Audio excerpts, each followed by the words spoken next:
Good evening, everyone. I would like to start this program today. Now we have Päivi Mononen-Mikkilä, our CEO of Women Parties, Keskusta, Center Party of Espoo, not Espoo, Center Party. And then I would like to thank you all that you all join in this event. Today we are going to discuss about child education, first of all. And then we had this one survey about these policy changes in this government. And we are going to give you the result of this survey.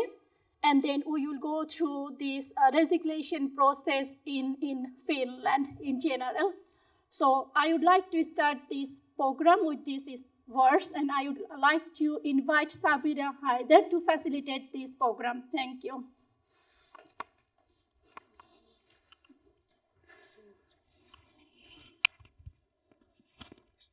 Okay, thank you.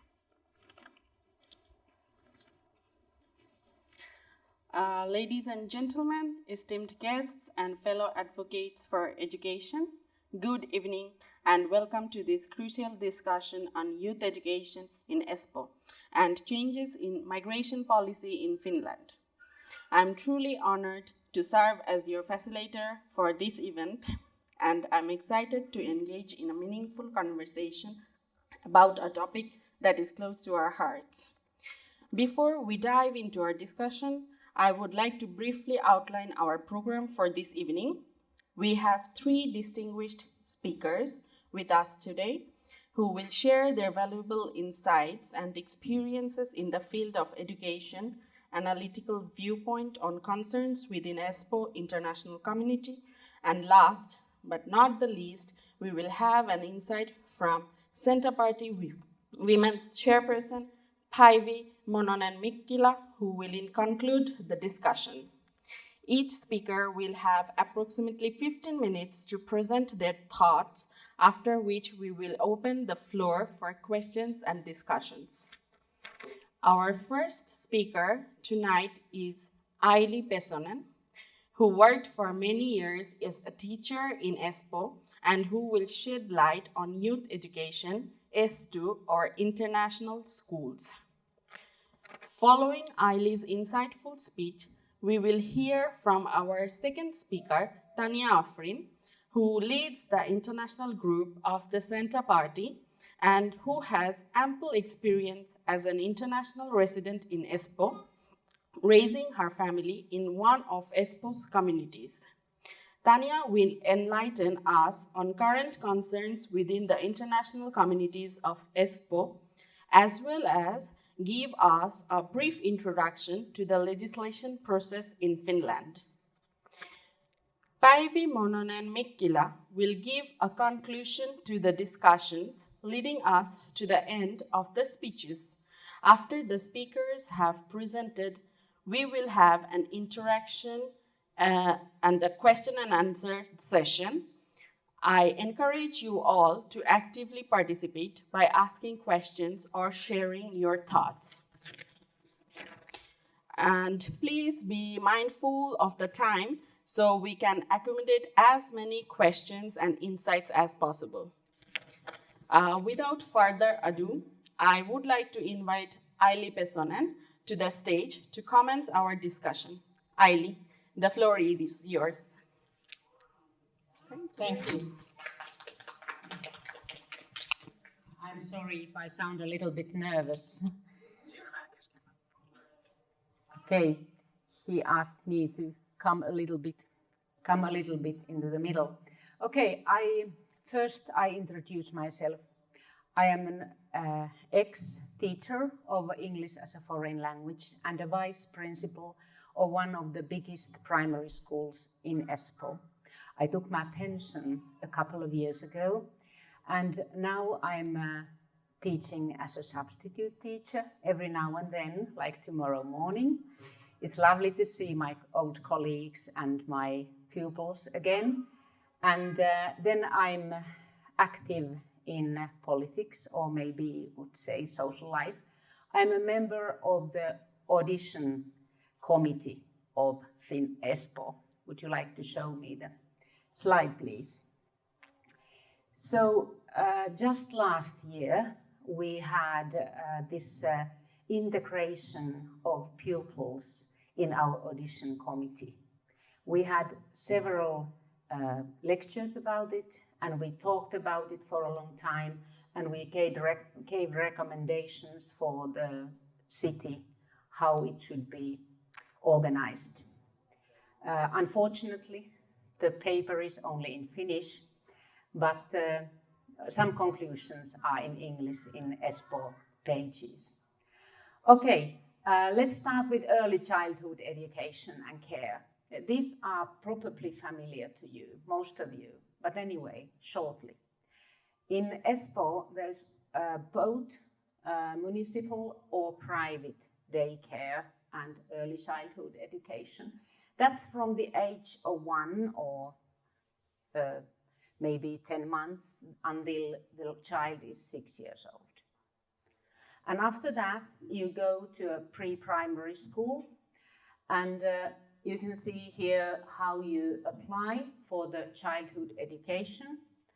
And I strongly advise everyone who doesn't speak Finnish or Swedish as their first language to have their children in early childhood education. You don't have to start it at the age of 1 or at the age of 2, but at least a couple of years before the school. And that's important because the child needs to socialize, they need to learn Finnish, and they need to learn how the Finnish school acts. And although it's mostly play and having fun in childcare, anyway, children learn to work together, and that's important. In Espoo, there are a lot of pupils, or a lot of children who don't speak Finnish as a first language. Their native language is not Finnish or Swedish. And you can be sure that your child is not the only one in the group. In many primary schools, there are about 30% of children are not native speakers of Finnish or Swedish. In Swedish schools, there are less than in Finnish schools. But you could think about how about taking Swedish school? That's possible as well. Okay, it's Finnish, English or Swedish. There are about 73 primary schools in Finnish, 10 in Swedish, and only 2 international schools where you can learn primary school education in English. And they take only about 100 children each year to these English-speaking schools. So probably most of the children whose native language is not Finnish are going to start in Finnish. And the researchers say that if a child learns more than just one language, it's very good for the development of his brain. It may be a little bit slower in the beginning, but when you are grown up, it's good for your intellect to learn more than just one language. And you have to know also that in Finnish primary schools and secondary schools, you learn English from the very first class. It's only half a term or 1 term on the first class, but after that, it's at least 2 lessons each week. And I have been teaching English for 20, 30 years, or almost all my career. And I assure you that children really learn to speak English if they are ready to work. And I'm sure that every one of you wants your children to work for the education. Okay, about this daycare, there are about 100 Finnish daycare centers and about 20 English-speaking daycare centers.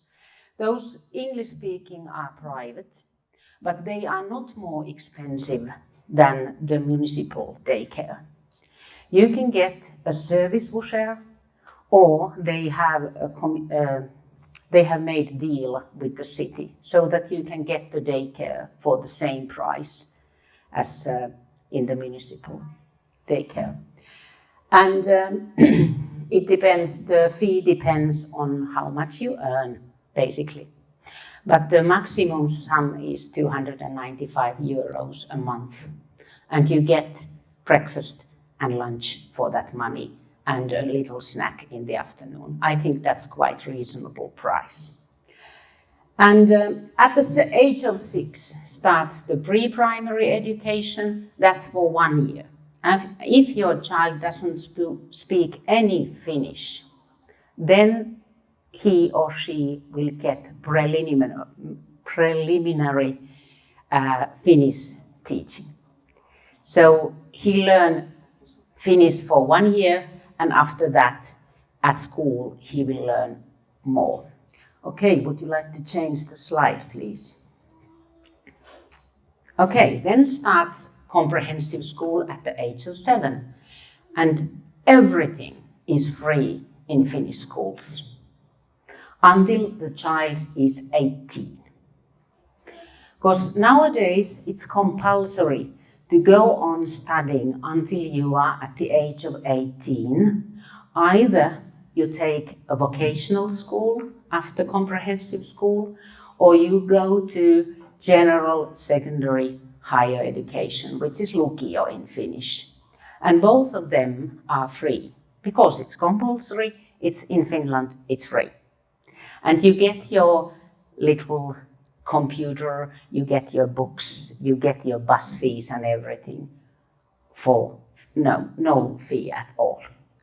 Okay, there are so many schools in Finland and only 2 English-speaking schools. There are 2 private schools.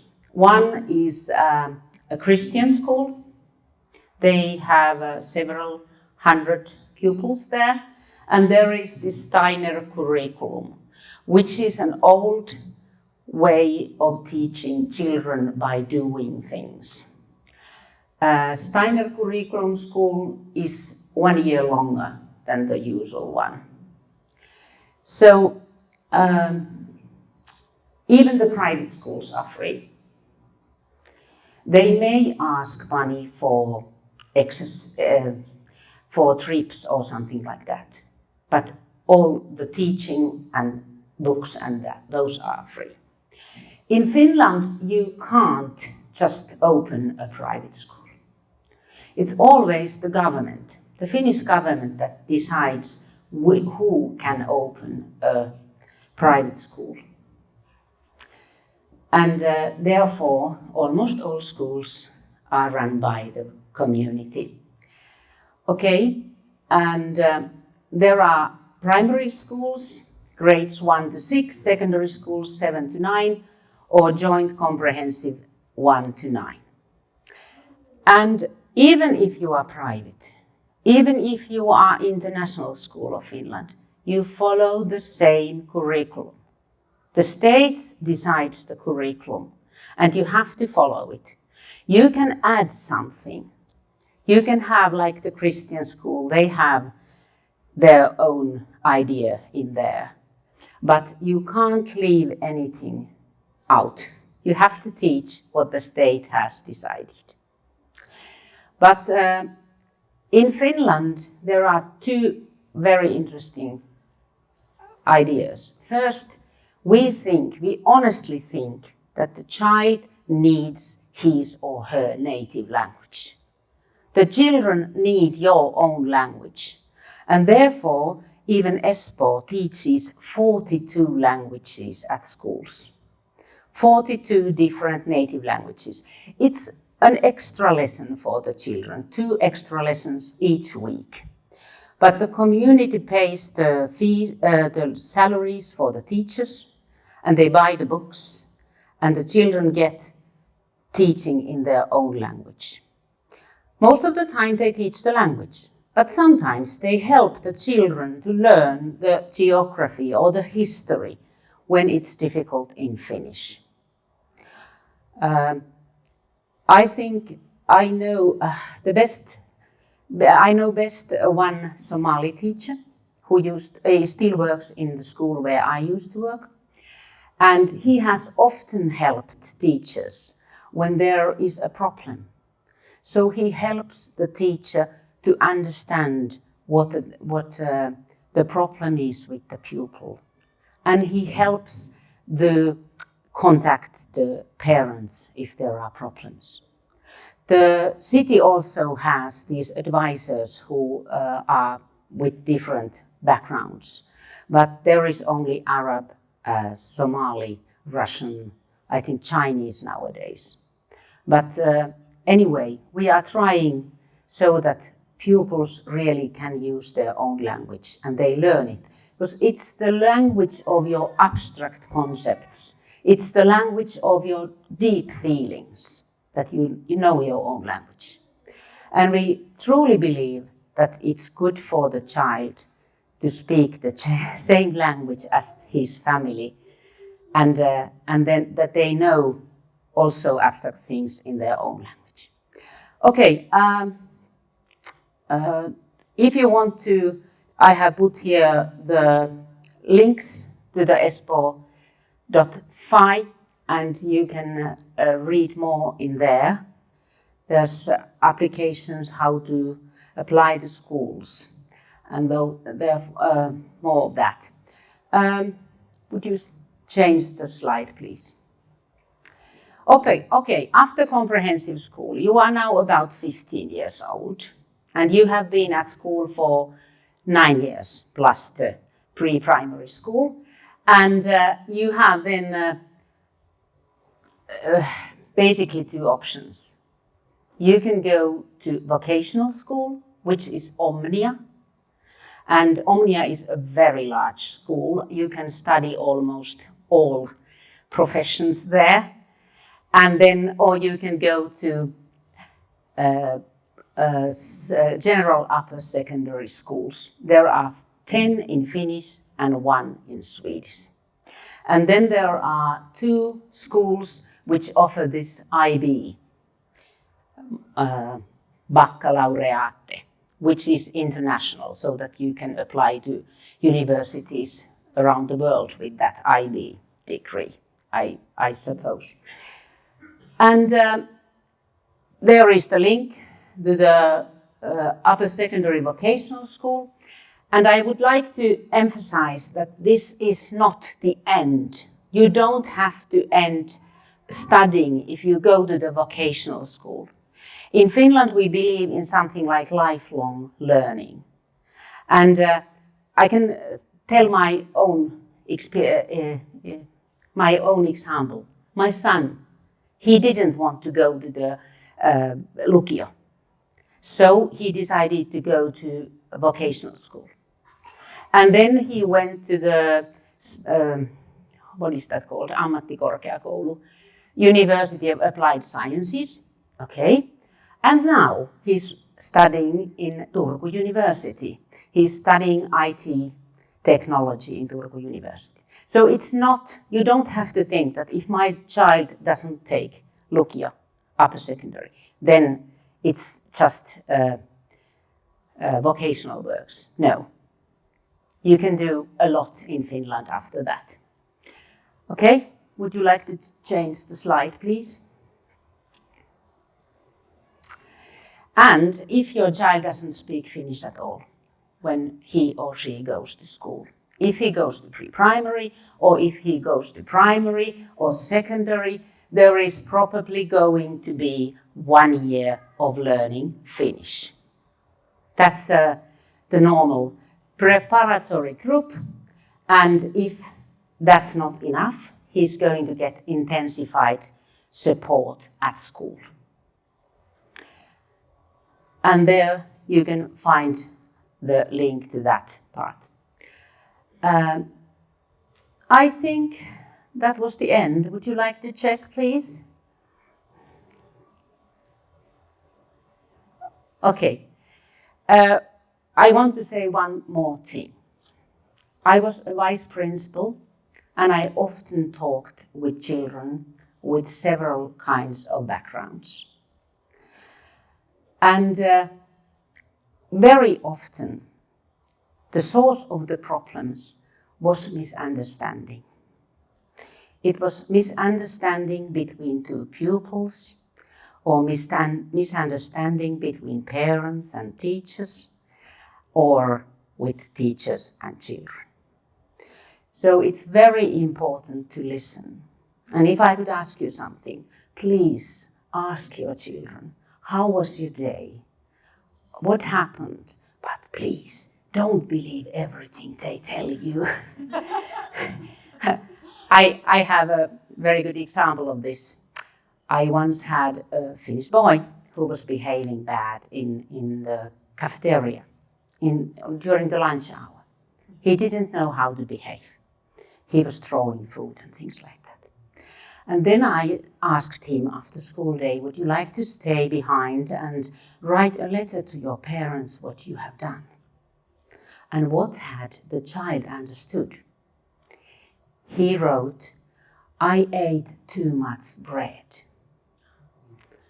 And he understood like that. And I asked, did you really think that I was angry with you because of you ate too much bread? Yes. So always ask, and if you think your child she hasn't been treated well, then call the teacher rather earlier than late. Okay, that was my speech. I hope I didn't talk too much. Okay?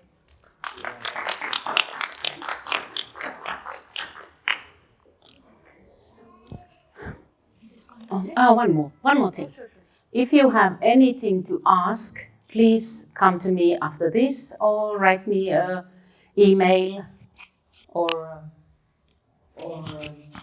whatever way, for instance, through Facebook or through Espoon Keskusta Facebook. It's okay, I answer. Thank you so much, Aili, for enlightening speech.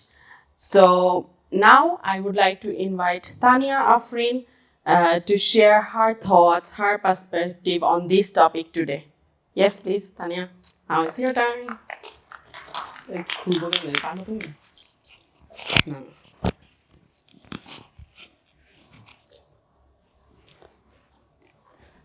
Hi again. So first of all, something about me. So my full name is Tanya Afrin.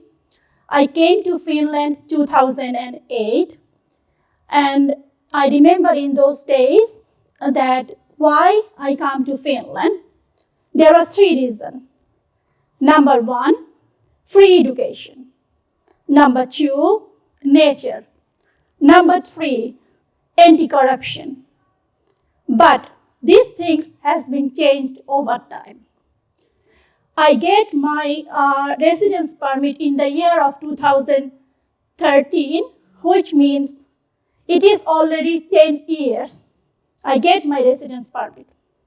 But still, I am in front of you discussing about the residence permit. The question is why? The reason I want my future generation to have the same smoother journey in Finland.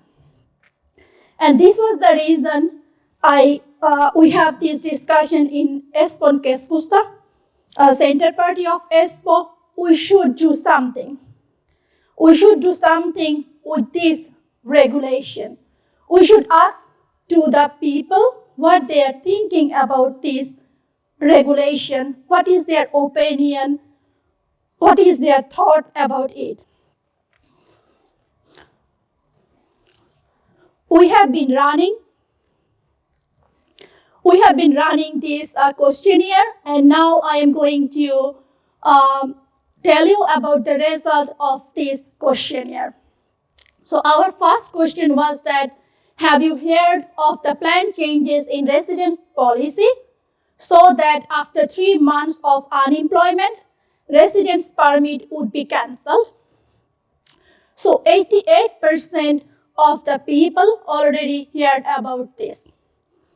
Then we had this question that does this possible change have impact on your plans in Finland?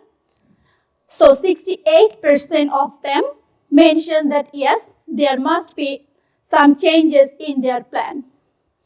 there are 16% of people, they think that no, nothing is changed in their life. For example, this change will not affect anything in my life because I have the rationalities and it's not affecting me, but it's affecting my small brother, my small sisters who come to Finland now studying. Here you can see the people who has been answering this question. So I am from Bangladesh and I have been putting this in different groups. Bangladeshi groups, of course, there is almost 40% from Bangladesh, but that's not the main. There was some Finnish, Indian, Russian. We got answer from Morocco, Pakistan, and from Asia, some other countries except this Bangladesh and also Pakistan and India. And as I have been mentioning that I had some reason to choose to Finland, and then with the times being, this has been changing. So we have been asking what was the main reason why you choose to come to Finland instead of some other European countries. What's come now? In my case, it was free education, but now it has been changed. Good quality education in affordable price. So still there is good quality education. It's not free, but it is affordable from different parts of the world. And then of course it comes also social welfare system. We are contributing tax, and then the welfare system is quite good. And then possibility to get nationality easier and faster.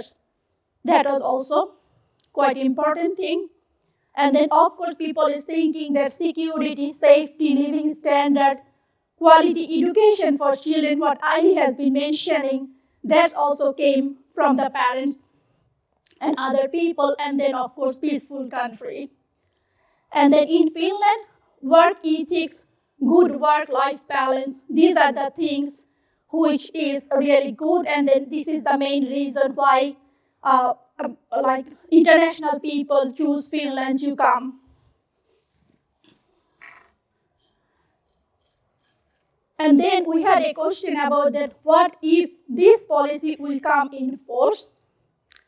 40% of the people has been answering, not bringing whole family. So it means that there must be some student, because we don't know who have been answering. So it was anonymous. So there must be some student who thinks that, okay, I am here and the rules is changing and then it's getting difficult. So we are not going to bring our family here. And 20% of these people has been thinking that maybe I need to now study Finnish and then I would like to stay here. And there has been 32% people is answering different things, and 8% is thinking that we would like to leave this country, this is not for me.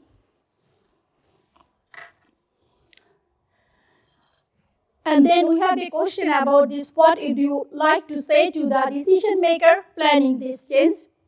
I would like to say here one thing, it was not possible for me to take the answer in one page. So it was real when I was seeing this answer with Heidi Mandelin, who has been helping me in this process. And we have been going through all the answers. There was really long text, and then how much people has been thinking about this.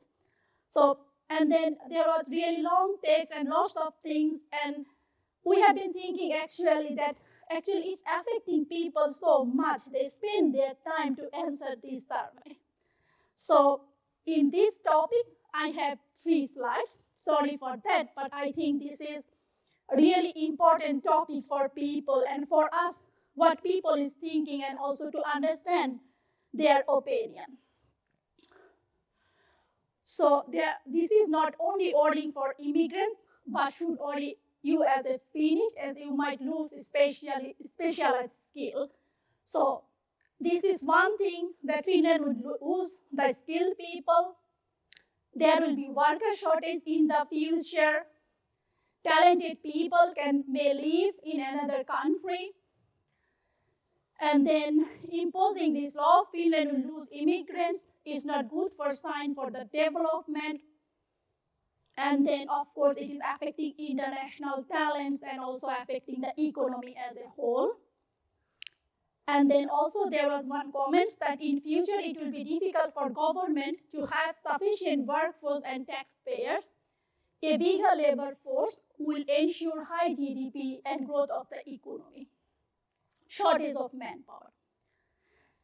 And then at the end, I put here 2 comments. It was like this: this threatens our life, making it unpredictable and much more stressful. So we are staying here and it makes us stress. And if the proposed rule was implemented earlier, I would never come to Finland. So this was something, but it's not all. I have 2 more pages to go. So there are some comments from one person that he or she thinks that there is some problem and we need to solve the problem. That's for sure. So he thinks that rules cannot be changed radically. There can be some way to change.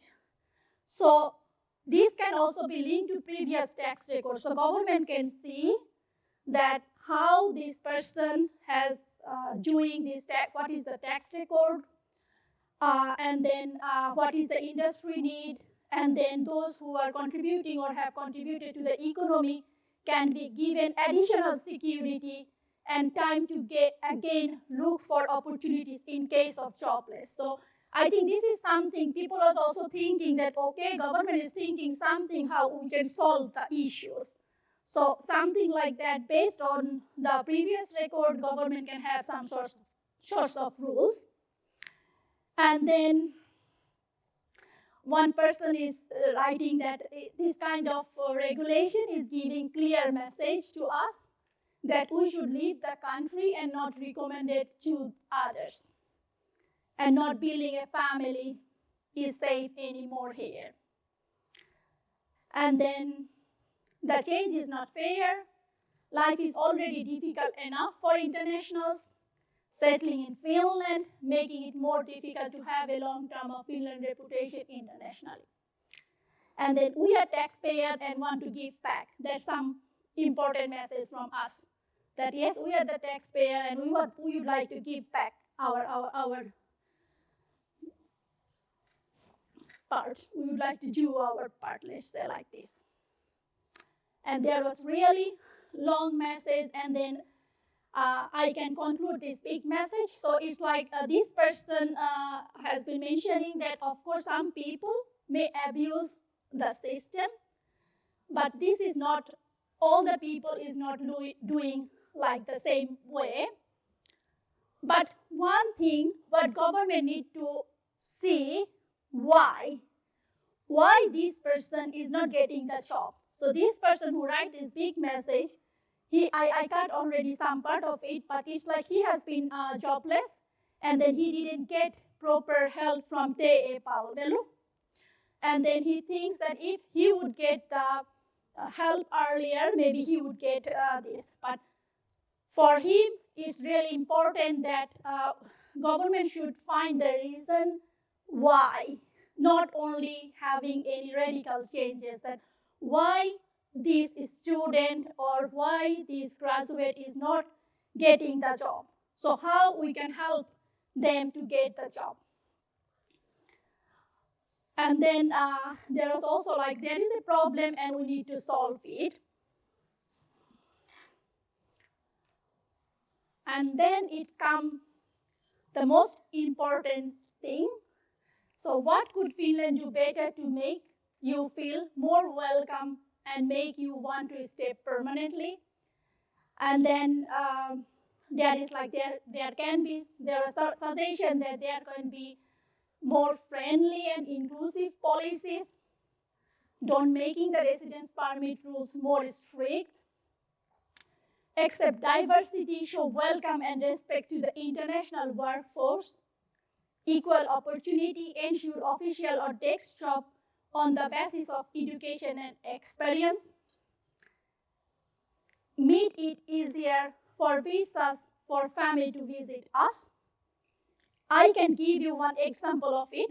So I have been applying for my sister-in-law, and today I get the result that she will not get the visa for 3 months. And the reason is that he is a widow, and then they think if she will come here, she will not be back. And it was the same with my mom, who also applied. I am her daughter. And then they said also in my mom case the same thing.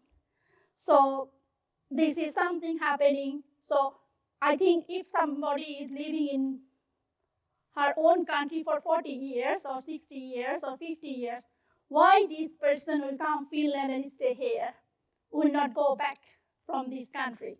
She has her family, her son, her everything there, her home, siblings. So this is something I think it can be made easier. And then 3-month gap rules is definitely threatening for professional planning to stay permanently. So with this, I would like to conclude this session. But one thing, when we go through these comments, you also notice that there is some of the comments, people think these rules is already imposed.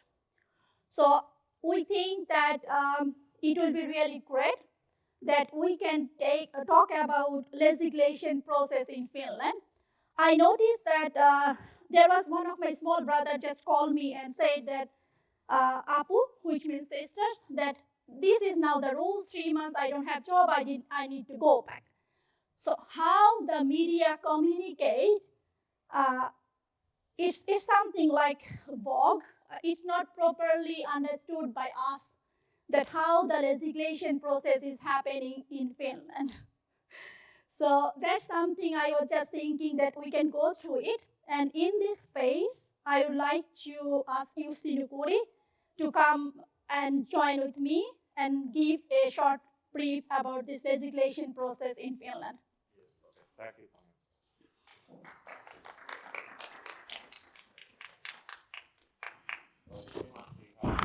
Parliamentary democracy, it means that parliament is in the center of politics, also regarding legislation. And we had an event here in the spring called Why Politics before the parliamentary elections. And this is one answer to that, why to get involved in politics, be it on a local level, be it on a national level, and maybe even become a member of a party.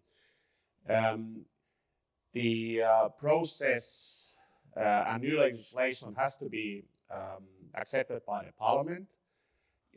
New legislation can be proposed by the government, and this is of course when the current government parties negotiated several months over the government program. Of course, they also sort of settled these immigration legislation during that time. But in parliament,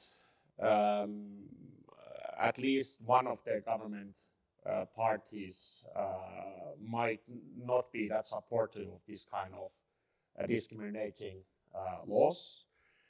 And the important factor is that if you want to get your voice heard, it's better to pool our voices and pool our resources. For example, within the Center Party, then we can also help each individual to defend their rights and the rights of their families. Apart from this government proposal, also a member of parliament can propose initiative, be it, for example, for less strict immigration laws, or we can propose it. A Finnish citizen, I guess, probably has to be a naturalized citizen, can propose such an initiative, and once it has 50,000 signatures, it will be brought in front of Parliament. So the Parliament is in the center, and I think you can sort of boost your voice regarding your own wishes if you kind of use the political system to your advantage. Thank you.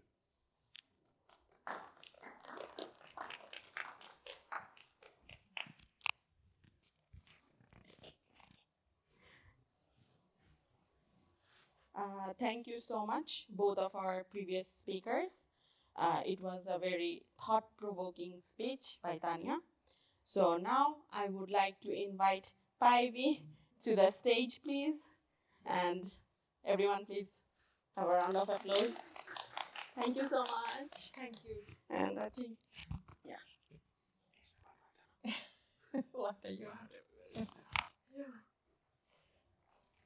So, good evening, everybody. So, my name is Päivi Mononen-Mikkilä, and I am working as a chairperson of the Women's Association of the Centre Party, which has been mentioned here a couple of times.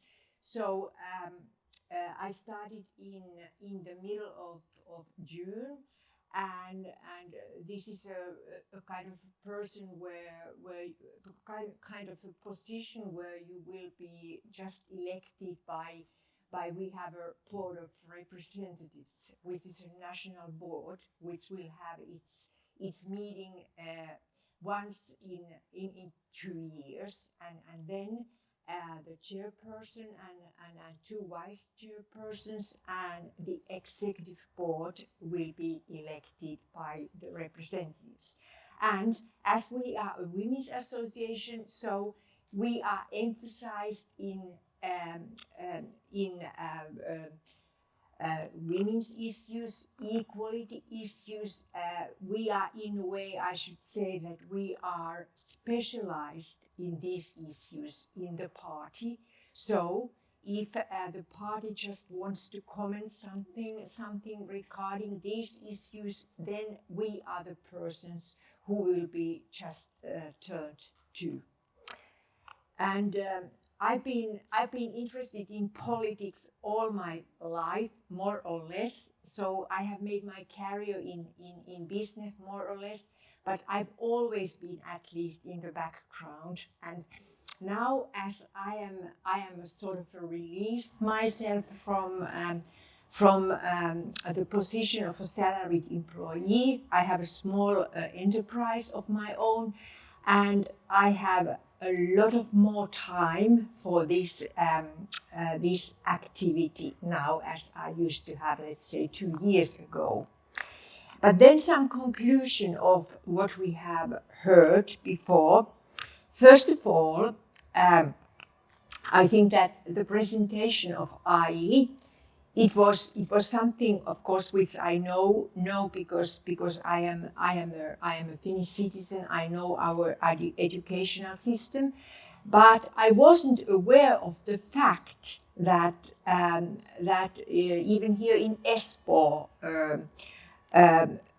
so of course I have known it more or less, but so as you said that 43 different languages are spoken in Espoo. So I think that it's a quite big figure.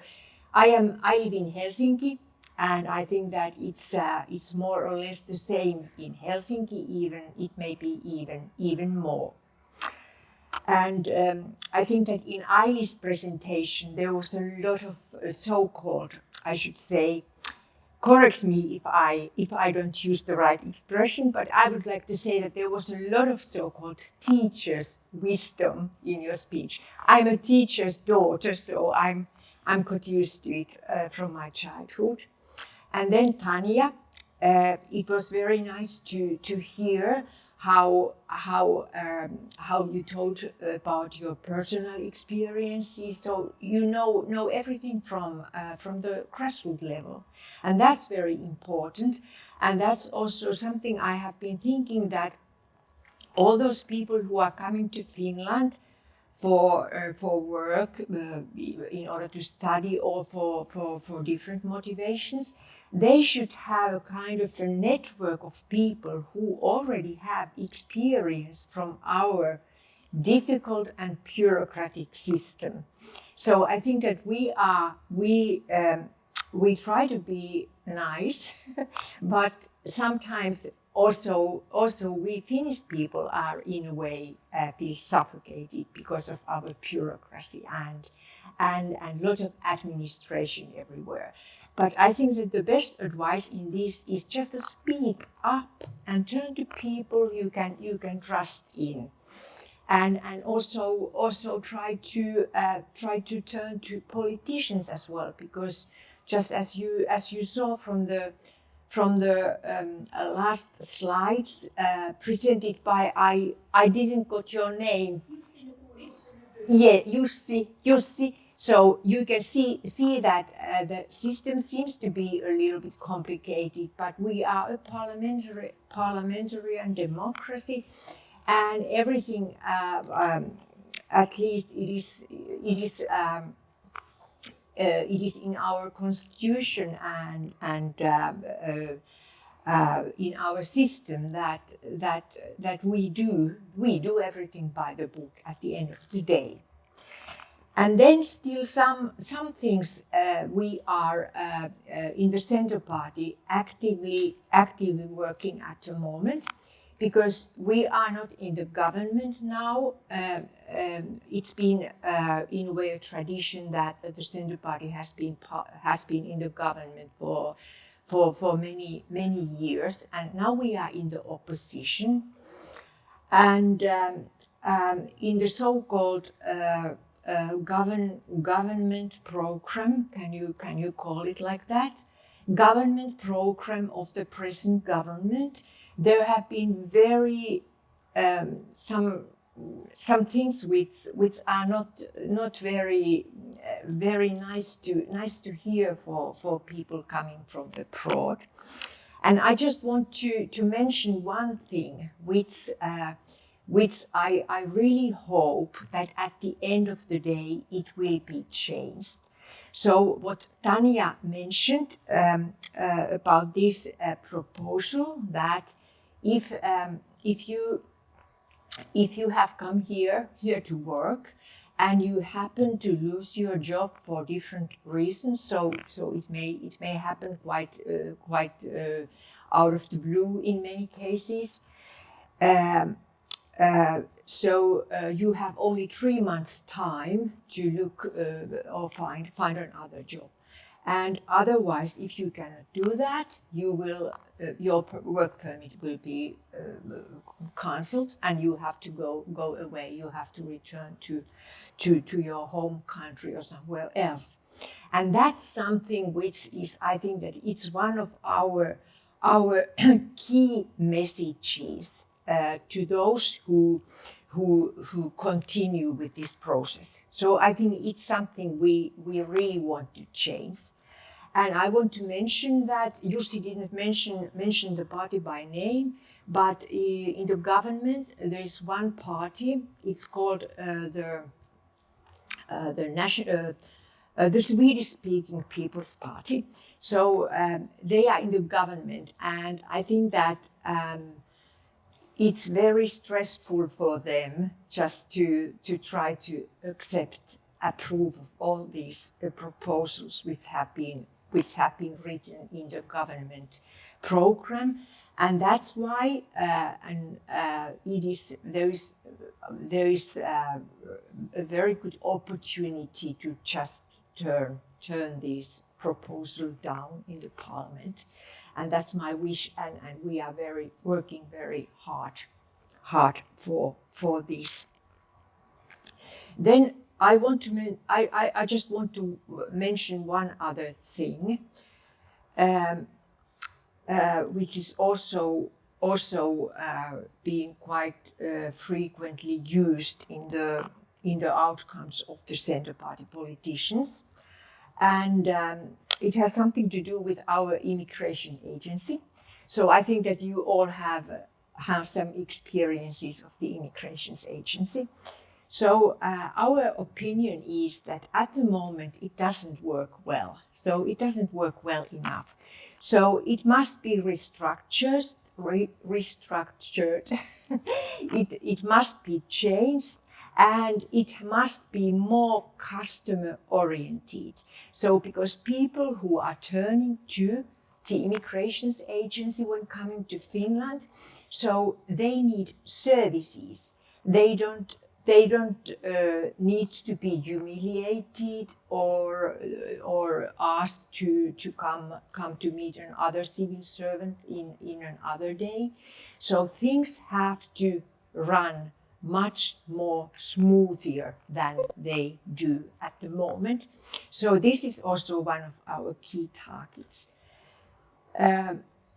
I think that this is my short conclusion of this. I am very happy that so many of you have come here today, and just be brave and speak up and turn to people in your network. And although Finnish people are a little bit, I think that we are shy. So of course we have also racist people in our society, that's for sure. But in many cases people are just shy. They are a little bit withdrawn. But be brave and just turn to your networks and speak up. Thank you.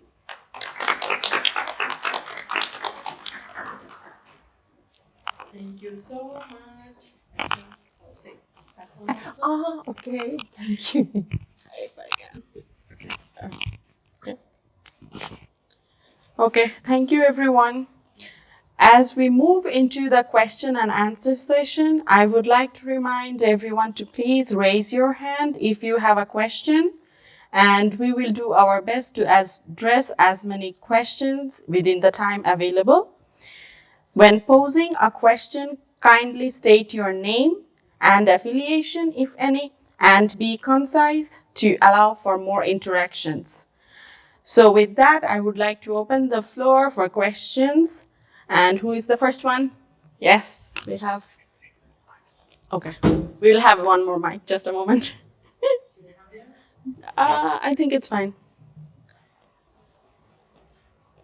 Thanks for the opportunity. That's fine. By myself, by profession, I'm a kieli- ja kulttuurinen opettaja Suomen kanssa. Ja saksopettaja, like I'm the language and culture teacher for Finnish language in Olavi coding. And I'm also an associate student of international law and human rights. So it's both of those are like highly my subject and my passion and my profession. So I would like to ask, we were talking about it should be more structured, the policies. But do you think that we should also think about the immigration policy in that way, that useful immigrants, I would say, like the talented immigrants? Because of course there are policies according to everyone, but there is a huge group who actually taking our tax money and getting a lot of social benefits. So I think it's my personal opinion. As a law student, I would say that yes, they have human rights, but we have human rights too. Who are the taxpayers who have human rights as well? And isn't it the government, whoever the next government or the current government or any political agenda, I would say, that isn't it, we should think again that who should stay based on what? In such case, I think, isn't it better to think about the background of the immigrant as well? Whom we are taking as immigrants, are they going to be, is the Finland going to be beneficiary of that or not? And if a person who came as a student, he's doing hard job, he has no benefits, because when I'm a student, I don't have any social benefit. I have to work like I just give birth of my child, and I enjoyed my maternity leave only 9 months, and then I worked so hard to get this current job. And I don't know when my son already get 1.5 years old. I miss that time. I'm jealous of the mothers who get more time with their child. And I'm also feel like I'm a selfish mother. And when I'm working with my tax money, somebody is really getting the benefit. I can give a very good example. My neighbor, she lives like I have my own apartment, but she's living in rental, and she is getting every month 3,200 social benefit, and her rent is paid by government. And I asked her many times, please, I can help you to go to job. She said, no, I will not go to job because I'm getting enough benefit. If I go to job, I will have less benefit. And I think this is injustice. So in that case, isn't it for the students who are driving forward and working so hard, we should make a different policies for them. And taking into consideration that who are we taking as an immigrant, and there should be stricter policies for them. Another thing is, I think we are saying that we are working in a bureaucratic way or democratic way or traditional way. But I would say that, sorry to say, but that policies is still going in an old school way.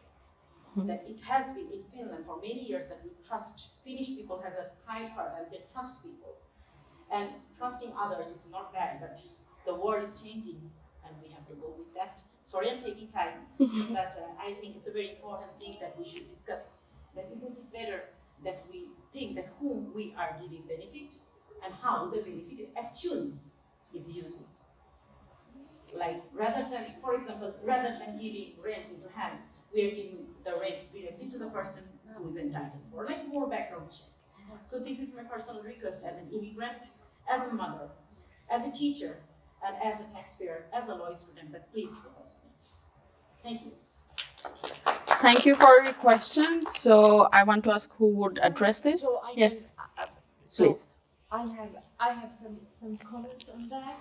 So I think that the problem in Finland at the moment is that all the people who are just coming to Finland for different reasons, to study here, to work here, or just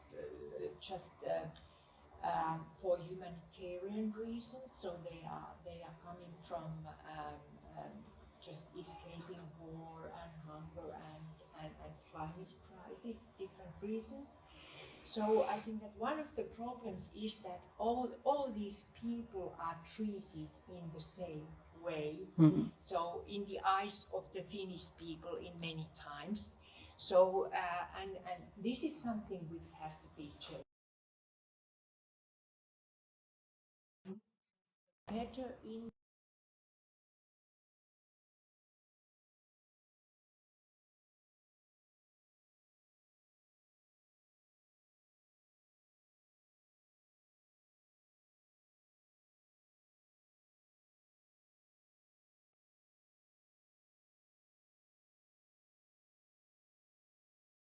and, for example, follow debate in social media.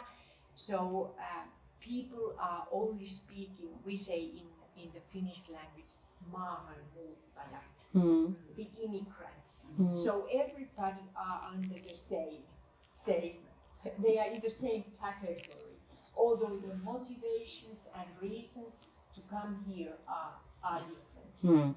And that has to be changed. I don't have any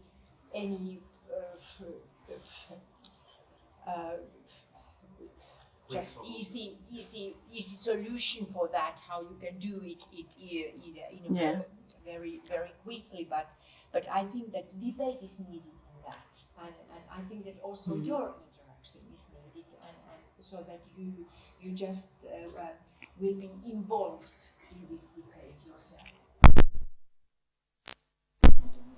Okay. Yes, and then I can continue with this. And for this reason, for this debate, from Espoon Keskusta, we have been organizing this Why Politics event earlier to hear your opinion, and now we are also organizing this kind of event. So, and also we are quite open for international people. So it's the time to wake up and speak your voice. So as much as you give the opinion, as much as we can bring it in forward. So the presentation what is here today is not only in this room, it will go forward. So the thing is that if we are in our own, in Finnish it says kupla, if we are in our own bubble, we are in our own bubble.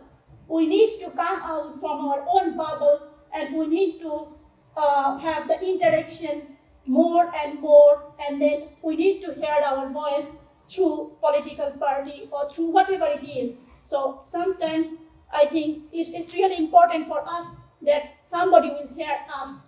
And if we are organizing some event, it's for the people. So welcome.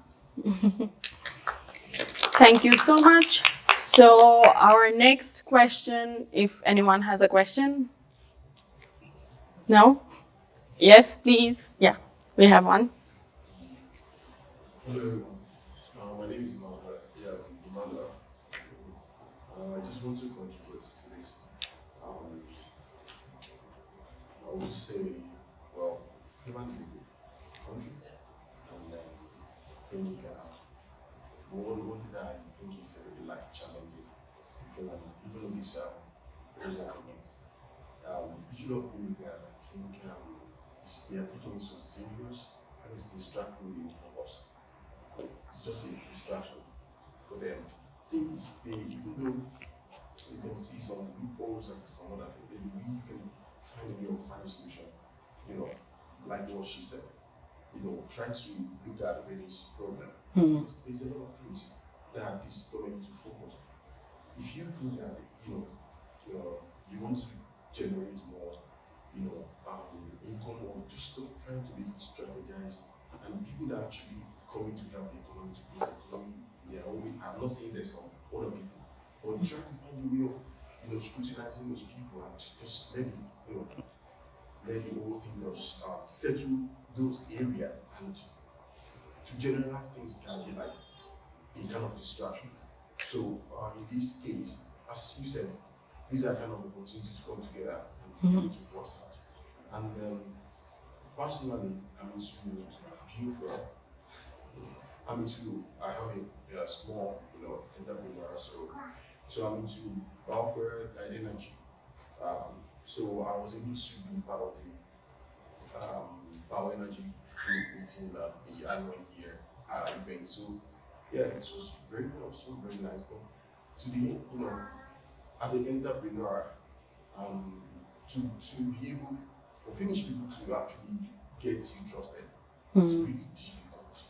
And making life so hard. Like, are you gonna bring God from heaven to tell them like, sorry, but I think you cannot generalize your thoughts over everybody. I always say like this, like either you are bad or you're good. I don't care about your thought. It's not my problem. And then we have two versions of people in this world. Either you are bad or you good, your culture, your belief, your religion.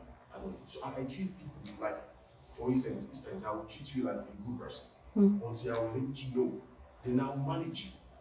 You're not managing me, I'm just going to manage you. And that's fine, because even though you can still be useful for me somehow, I'm just going to be trying to present who I am. You cannot cheat me even though you have some bad. So for me, I think there's a way, it should not be trust. If we are here and we are not being trusted, we are not seen, we cannot even deliver whatever we have inside of us, because we can be of very great positive impact in this nation. But if the trust is just like, if you're not feeling, sorry to say this, if you're not a Finnish person, then I will not be able to trust you. Then you're still living the culture of Finnish. So just be, I think it's something that we can get a voice that can voice for us, that be open, just try. Because even though Finnish people, there's bad people and good people, and generally bad people. If you remember, I said, either you're bad or you're good.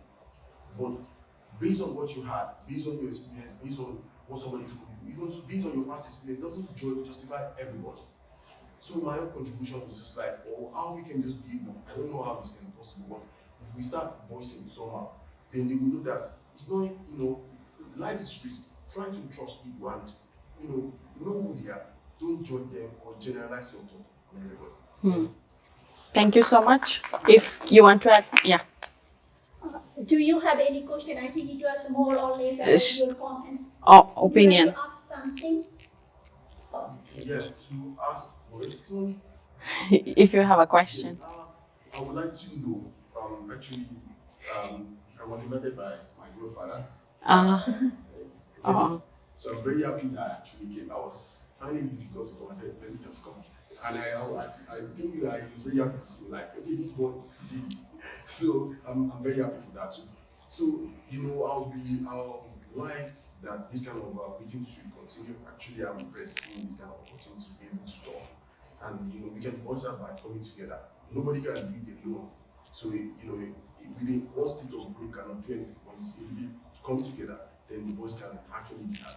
So I would love that we be able to come together like this. That would be my, you know, my question. How this can continue? Yes, maybe I can take this question. So, from Espoon Keskusta, we have this international group of people. So we try to organize some event, and then next year we are trying to organize the event together with Finnish event. In some event, maybe we will organize not for only English people.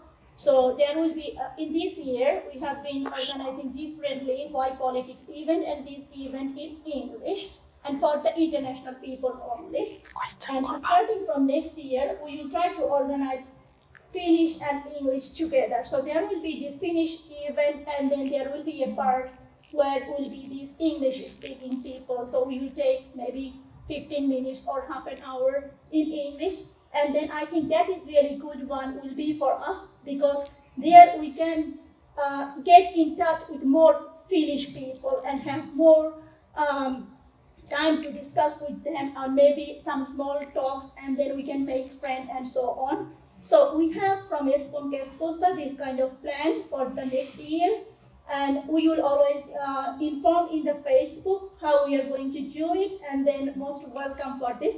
And just for your information that we have now our form, that if you would like to join our team, then there is this form, so you can just join us, and then it's not like binding anything, so it's like only Keskusta, so you don't need to be a part of Espoon Keskusta, you can be a part of Keskusta. So this is in short our plan for the next year, and I hope to see you next year. Thank you. Thank you so much. So I have, I think, one more question. Okay. Thank you very much. I know the Centre Party is not in the parliament right now, but the new, like not in the government, sorry, like opposition. Yeah, but like I would like to know what do you think about the new immigration law, which is like proposed that there's to specialize people who, if they earn, I think, yearly more than 40,000, they will get the residence permit faster, and also those who are like earning less. And as far as I know, average salary in Finland is 3,300 or 200, but which is needed in Finland. I saw lots of nurses needed, doctors needed. Yeah, doctors earn well, but nurses earn maybe the salary is averagely 2,200 started or 2,000 something, which is very low salary to start. Finland life is very expensive here. What do you think about this? Like this, it will be a immigration racism in a way, because it's like it's making a divide. Yeah, you are earning more, so you get faster. What do you think about it? Like, thank you. Yes. I'll answer shortly. I think Finland, the Centre Party of Finland, very well understands the problem with this new legislation.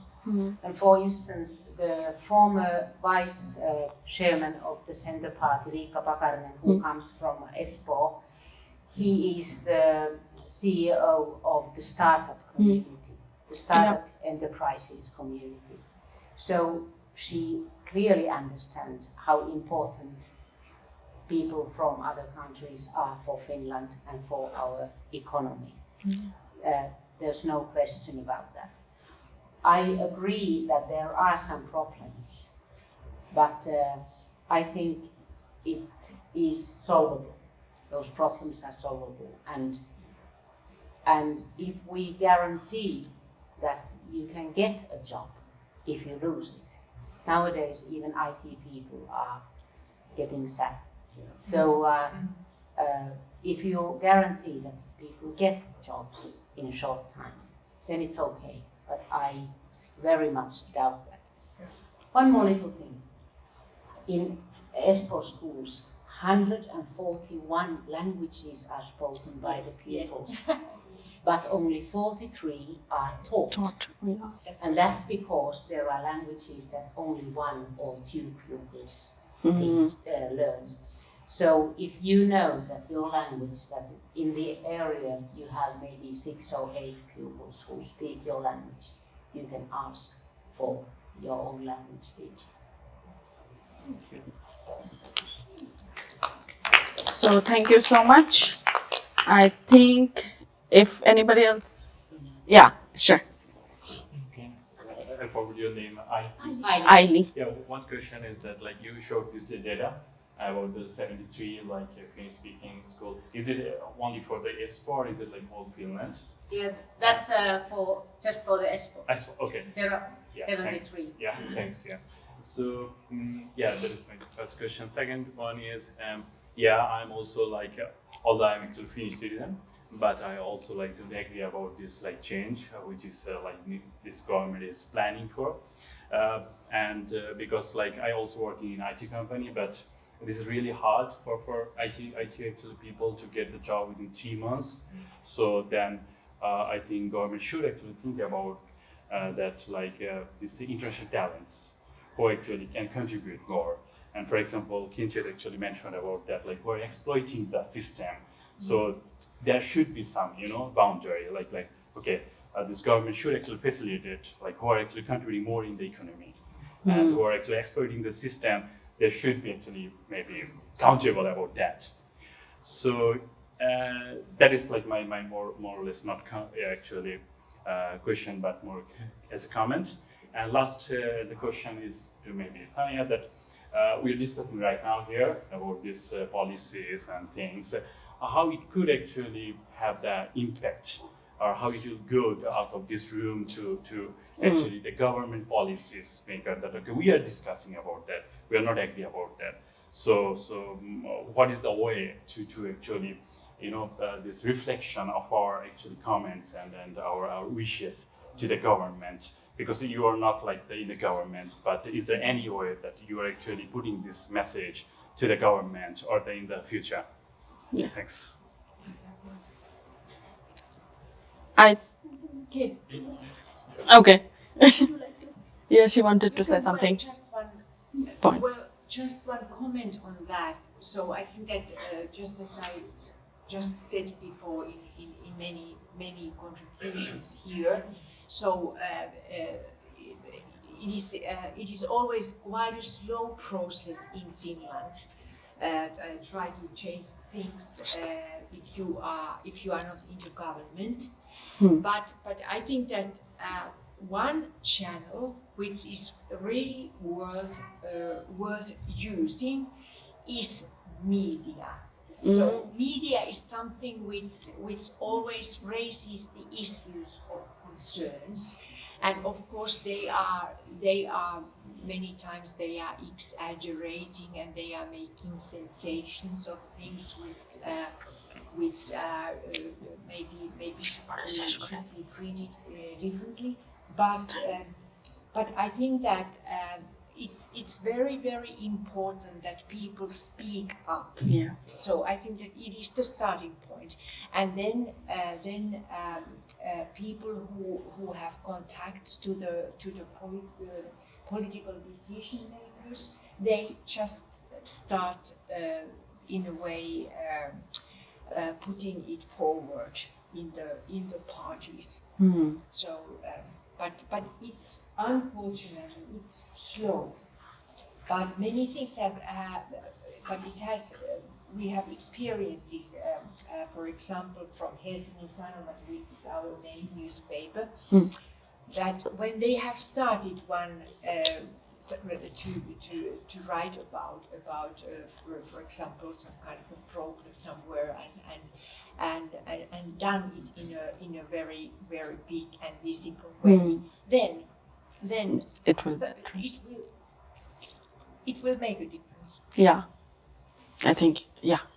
Yes, to continue this Stipon's question, so what Päivi said, there's something that in newspaper, there's some media, and then as I mentioned in my last comment, that in our discussion will not be in this room, so this presentation and then answer what we get from our web role answer. We will send it to our leadership team, and then they are the one who is in the parliament. And then in this picture, you can see the legislative process. So we need to have this preliminary debate, and then perustuslakivaliokunta or this constitutional committee will go through it, and there will be first reading when Parliament can make the changes, and we have our MPs in the Parliament. So if we can influence them, there is some sort of lobby behind it. So we need to speak up, not only from Keskusta, there is other parties. So all of us can come together, and we can influence the other MP from other party. Päivi has been mentioning about the Swedish party who has difficulties in this government. So we can have influence on them also that this law will not pass. So then there will be in reading 1, it's possible to change some of the things, but in reading 2, it is not possible to change. And there is the approval process. So we are doing our task, our homework, and then we are putting it forward. And then we hope this will not come in force. And actually, we are running out of time. So I think if there is not any question, One more. Evan has one question. I can hear. Yes. Oh, there is. Okay.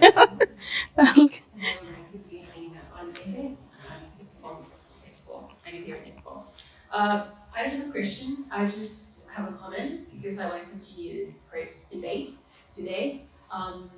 I think your point is excellent and it's a good message for all of us who are politically active here in Espoo, that what is the next step, what we're going to do next. And as Tanya here summed it up, that is something that we need to do, and to act politically concerning this matter, as well as then taking political advocacy on these important matters that really are important to us. Because I have to say, personally, I was also a bit shocked when I heard about this new legislation proposal. I don't want to be naive. I do want to, or maybe I am, but I still want to believe that this will go through the legislative process in a way that the proposal will be changed. Because as here were also comments that these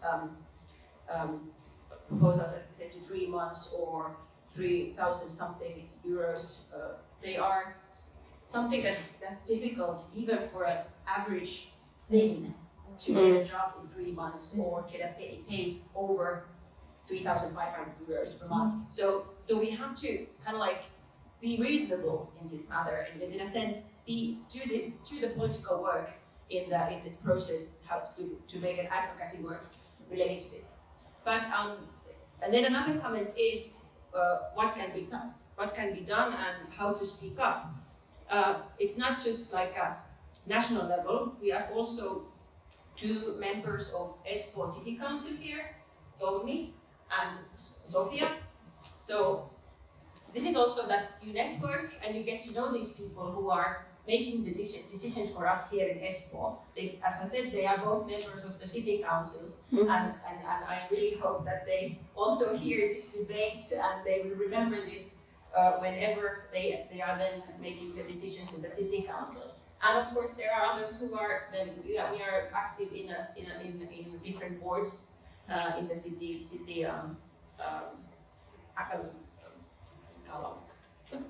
boards. Yes. Yeah. So we all can kind of like take in this debate and remember what we have discussed here today. Yeah. And then final comment is that Tanya, you're really inspiring. Your personal story shows this, that you have come to Finland over 10 years ago and you have taken decisions that you want to be politically active. And I think we in the Centre Party are really happy to have you because you have really shown initiative and an example for us that we are really taking this is important for us as well, and we want to work for more engaging Finland and kind of like take these all matters into consideration. Thank you. Yes. And I think with these concluding words, we can conclude the event, just one request from my side, the last, second of the list maybe. So we have here Päivi, Manon and Mikkila with us, and then if we all can take a picture here to make this even more memorable.